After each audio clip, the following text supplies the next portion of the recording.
Assalamualaikum warahmatullahi wabarakatuh.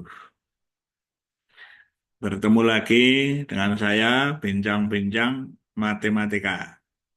Semoga tidak membosankan dan tidak bosan-bosannya mendengarkan dan belajar matematika. Sharing saja, ya tidak pakai papan tulis, ya, tidak pakai tulisan-tulisan, bicara saja. Tidak lebih dari seperempat jam. Semoga dengan setiap kali kita mendengar matematika, matematika, matematika, lalu terbiasa di dalam diri kita. Dan semoga khususnya para pelajar, mbak-mbak, mas-mas, adik-adik semuanya tambah ilmunya matematika, semakin berminat belajar matematika dan juga diberi kemudahan di dalam belajar matematika. Diberi kemudahan oleh Allah dalam mempelajari ilmu yang kata orang sulit menjadi mudah. Semoga kita berharap, ya, insya Allah. Para pemirsa yang budiman, bapak-bapak, ibu-ibu, mbak-mbak, mas-mas, adik-adik semua, matematika itu syarat dengan peraturan. Syarat itu banyak, penuh dengan aturan-aturan.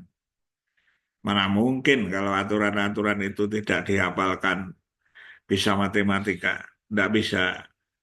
Aturan-aturan harus dihafalkan. Dimengerti tentu saja awalnya, konsep-konsepnya dimengerti, dan juga eh, aturan-aturannya itu perlu dihafalkan. Ya. Kalau tidak menghafalkan aturan-aturannya ya tidak bisa, ya. Karena banyak peraturan-peraturannya. Saya tunjukkan. Ya. Mulai seseorang belajar operasi penjumlahan, itu ada aturannya menjumlahkan itu. Menjumlahkan dua bilangan. Ya. Satuan ditambahkan dengan satuannya. Kalau melebihi dari puluhan, misalnya 15, itu ada puluhan. Nah, puluhannya nanti akan ditambahkan kepada puluhan berikutnya. Misalnya 27 ditambah nah, 35. 27 ditambah 35. Ketika 7 ditambah 5, itu 12. 12 itu terdiri dari satu puluhan dan dua satuan. Duanya saja yang ditulis, lalu ada eh, satu puluhan. Nah, lalu dua ditambah tiga itu lima. Ada tadi satu puluhannya digabungkan dengan puluhannya menjadi enam. Ya, menjadi hasilnya 62 atau 62. Enam puluhan, dua satuan. Coba perhatikan, itu memuat peraturan atau tidak? Ya, memuat aturan, ya, ada peraturan. Tentu saja dalam strategi untuk peraturan itu bisa bermacam-macam. Ada orang yang menjumlahkannya itu dari puluhannya dulu. 27 ditambah 35. Puluhannya 2. 27 itu kan 2 puluhan. Dan 37 3 puluhan. Jadi puluhannya ada 5. Satuannya 7 dan 5. Itu 12 terdiri dari satu puluhan dan dua satuan. Yang puluhannya digabungkan dengan puluhan. Tadi ada 5 puluhan, ada satu puluhan, menjadi ada 6 puluhan. Nah, ada dua satuan. Lalu menjadi 62. 6 puluhan, dua satuan. Itu hanya strategi menjumlahkan dari eh, puluhannya dulu atau satuan dulu. Itu strategi saja. Tetapi masing-masing ada aturannya. Dan aturannya itu yang kita rekam. Ya. Oh, aturan untuk menjumlahkan. eh, bilangan, dua bilangan yang terdiri dari dua angka, seperti itu. Sudah dipahami ya, adik-adik, mbak-mbak, mas-mas, semuanya, bahwa ada peraturan-peraturan, aturan-aturan dalam matematika itu yang harus dipahami. Memang awalnya konsepnya harus tahu dulu mengapa demikian. Lalu itu aturan itu harus diikuti. Kalau tidak ya kesulitan. Makanya harus patuh dengan peraturan-peraturan itu. Itu penjumlahan. Pengurangan demikian pula. Perkalian, pembagian, dan yang lain. Semua, ya, hampir semuanya. Dalam belajar pola-pola itu ada aturannya. Eh, Ya saya sebut aturan. Prosesnya, bolehlah mengatakan prosesnya itu aturannya. The rule. Dalam bahasa Inggris, the rule, aturan. Ya. Jadi kalau tidak paham aturannya ya kesulitan. Maka yang dihafalkan, yang dipahami aturannya. Ya tentu menghafalkannya itu paham dulu konsepnya, paham lalu dihafalkan. Misalnya ada orang yang mau menghafalkan perkalian, ya, bilangan antara 0 sampai 10, ya, atau 1 sampai 9 misalnya. Ya, ya tentu perkaliannya, konsep perkaliannya harus paham dulu. Sudah paham maksud perkalian itu penjumlahan berulang berkali-kali sudah paham. Lalu daripada menggunakan, ya, alat peraga terus-menerus, ya kalau anak-anak boleh saja dengan alat peraga. Misalnya eh, katakan 7 kali 7 dengan alat peraga begini ini 7 ditekuk 2 ini ditekuk 2 gitu 7. Lalu ini ada 3 dengan 3. Lalu ini yang ditekuk ini ditambahkan 4, lalu yang ini 3 kali 3, ya 3 kali 3 itu 9, jadi 49. Pakai cara ini ya boleh saja. Tapi ya apakah terus seperti itu kalau sudah dewasa? Ya hafalkan saja lah. Kalau 7 kali 7 itu 49, hafalkan saja. Dan konsep ini pun kadang anak-anak juga nggak tahu kan. Ini jarinya ditekuk, ini 2 ini berarti 7, ini yang 3 kadang juga nggak tahu juga. Juga menghafalkan. Ya kan? Nah kalau 6 kali 7 misalnya, ya tinggal ditekuk gitu ya. 6 kali 7. Si ada yang bagian yang ditekuk lalu dijumlahkan lalu dikalikan. Gitu. Nah, itu hal-hal semacam itu yang perlu dipahami.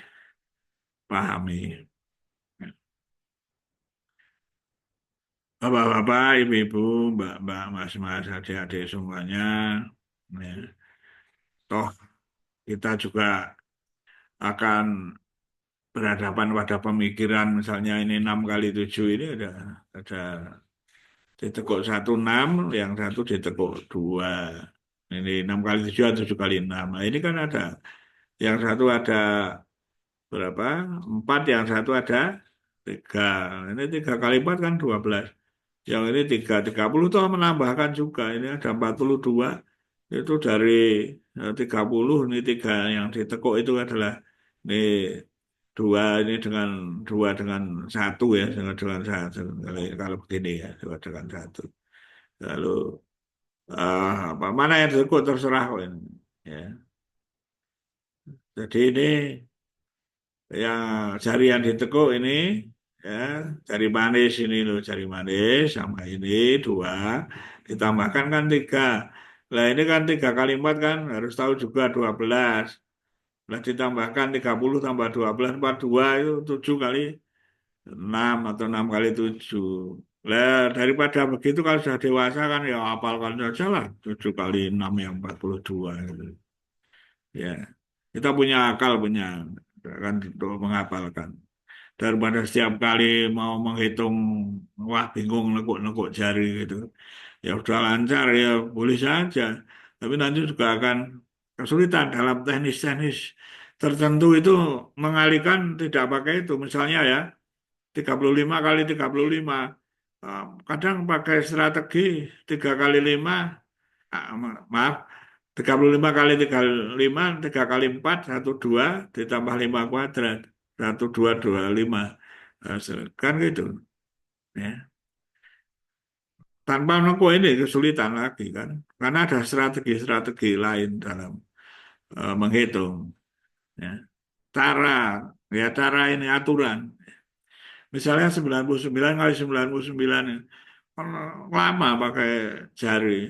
Tapi kalau pakai strategi ditambah satu menjadi 100 kurangi 1 98. 9800 harusnya tambah satu kuadrat jadi 9801 lah seperti itu. Nah, gimana kalau harus pakai tangan terus? Ya, kalau sudah dewasa itu boleh ya pakai tangan, para peraga namanya alat peraga kan. Nah, itu kalau untuk anak-anak SD ya, nah yang dewasa sedikit ya, nah apa repot-repot gitu, hafalkan saja. Konsepnya sudah tahu, misalnya perkalian, konsepnya sudah tahu, lalu dihafalkan sehingga cepat. Itu 7 kali 6 42 ya cepat gitu. 8 kali 8 64 itu sudah otomatis itu tanpa menggunakan alat lagi. Ya, kecuali kalau memang kurang mampu lah ya terserah saja ya gitu ya. Jadi saya kan yang kurang mampu sebenarnya ya mampu saja yang menghafalkan ya pelan-pelan kan bisa. Ya, ya dulu teman-teman saya juga kalau waktu belajar itu ya menghafalkan itu ya hafalkan. Strategi menghafalkan juga ada ya supaya bagaimana sekian banyak itu supaya cepat. Misalnya yang bentuk kuadrat dulu, hafalkan 5 kali 5 25, 6 kali 6 36, terus gitu ya, terus juga 7 4 9, 8 kali 8 68, 64 dan sebagainya gitu. 9 kali 9 81 dan pokoknya terus itu nanti yang lain akan mengikuti. Ya, semoga paham. Bagaimanapun ada aturannya. Setiap kali, ya, seperti tadi kita mengalihkan 99 kali 99, ada aturannya. Kurangi satu tambah satu. Kurangi satu 98 tambah satu 100, 9800 tambah satu kuadrat jarak pengurangannya itu. Dari 9801. Itu ada aturannya. Nah, kalau 98 kali 98 bertambah 2 kurang 2 9600 duanya jaraknya dikuadratkan jadi 904. Tuh. 9604. Saya ulangi tadi 9600. Jadi aturannya ada. Kadang aturan-aturan itu bersifat tampaknya kasuistik, ya. Tetapi tidak juga. Ya. Misalnya kan tadi 98 kuadrat, 98 kali 98. Ya. Terus 98 itu jadikan 100 dulu itu tambah 2. Tapi harus kurangi 2, 96. Nah, kalau kalikan 100 kan 9600. Nah, jaraknya kan 2, 2 kuadrat, 4. Jadi 9604 itu ketemunya. Lah, strategi semacam itu yang sangat sulit kalau dengan tangan. Tuh, masih ada seperti itu. Ya, jadi banyak sekali lebih baik apa yang saya katakan itu tadi bahwa matematika itu syarat atau penuh dengan aturan-aturan dan aturan-aturan itulah yang harus dihafalkan. Tapi sebelum menghafalkan aturan itu harus tahu konsepnya karena matematika itu konseptual.